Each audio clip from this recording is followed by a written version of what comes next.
ના મધ્યમાં આવેલા નરસિંહ મહેતા સરોવરનું કામ છેલ્લા અંદાજે 3 વર્ષથી ચાલી રહ્યું છે, છતાં હજુ સુધી પૂર્ણ થયું નથી। આ દરમિયાન જૂનાગઢ મનપાની સ્થાયી સમિતિ દ્વારા વારંવાર વર્ક ઓર્ડર બહાર પાડી કરોડોનું ફાળવણી થઈ રહી છે તેવા આક્ષેપ થયા।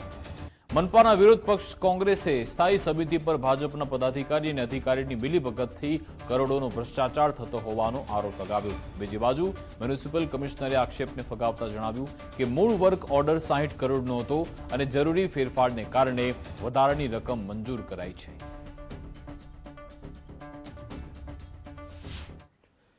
આપણે જોઈએ કે છેલ્લા ઘણા સમયથી નરસિંહ મહેતા સરોવરનું કામ ચાલી રહ્યું। આશરે 18 માસનો એને મુદત હતી અને એને બદલે આપણે જોઈએ કે 3.5 વર્ષ જેવો સમયગાળો પસાર થઈ ગયો છે।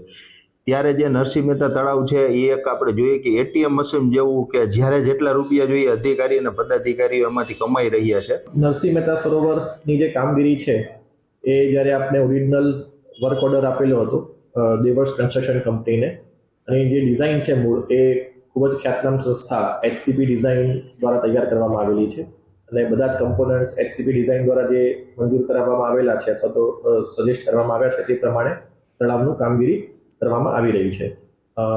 શરૂઆતમાં જ્યારે આ વર્ક ઓર્ડર આપવામાં આવ્યો ત્યારે વર્ક ઓર્ડરની અમાઉન્ટ 60 કરોડ રૂપિયા પ્લસ હતી અને ખર્ચની મંજૂરી જે આપવામાં આવેલી હતી તે 57 કરોડ પ્લસ હતી।